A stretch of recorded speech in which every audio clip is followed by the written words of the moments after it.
Senator Baertschiger. Thank you, Mr. Chair. Mr. Chair and audience, I've been in business since I was 19 years old. I've been part of sole proprietor, partnership, and an S corporation. And in the scheme of things, this may not look like a lot of money, but I'm going to tell you who this really affects. It's not going to affect old gray-haired guys like us.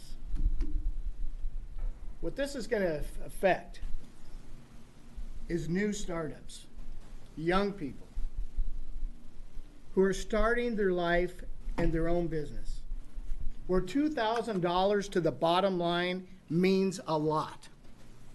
In fact, it means whether they're going to stay in business or not. Most businesses fail, startups, in the first couple years. That's what this is going to hurt, are those people. Young people. People of disadvantage that don't have the access to capital. That's what this is going to do. That's who is getting hurt. It's not hurting the top end. It's hurting the bottom end. And by that, I'm definitely going to be voting no on this because I support startups. In my district, you know how many young people come to me and ask for advice on how to start up a business? And for anybody that's been in business or in accounting or whatever, it's complicated. Trying to comply with all the regulations and the do's and the don'ts. And it's almost weekly that I have people come to me and say, oh, how do I handle this? And how do I handle that? And what should I do here? And I give that advice because I'll tell you what, it's not easy starting up. I used to always say the first 10 years I was in business, I had one foot on a banana peel and the other one in bankruptcy. But through tenacity, I stayed with it.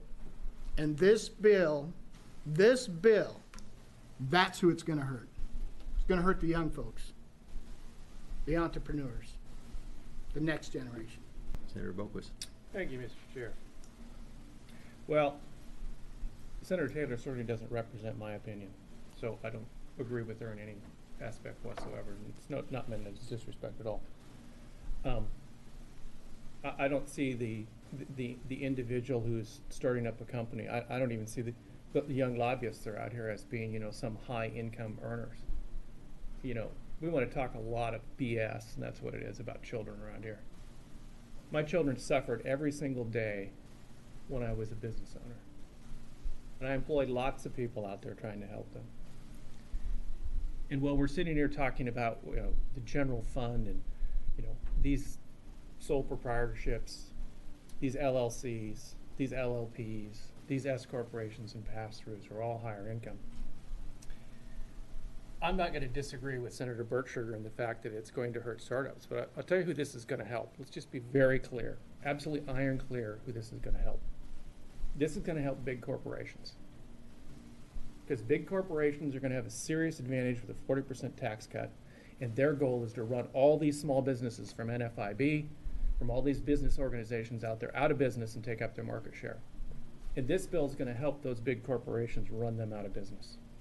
And so if we want nothing but big corporations, then we can continue with failed tax policy after failed tax policy. And so I'm happy to say no on this, and I'm happy to point out that Senator Courtney is to the far right there, and I appreciate him coming down here because there is a specific reason why I'm not going to provide a courtesy vote to come out here, because I believe this will pass the Senate floor with less than 18 votes. I believe it is a tax increase. And rather than waiting for big business to come to the rescue of small business, I will take whatever action is necessary in a courtroom. And that's why I'm voting no here, to ensure that we stop this lunacy. Thank you, Mr. Chair.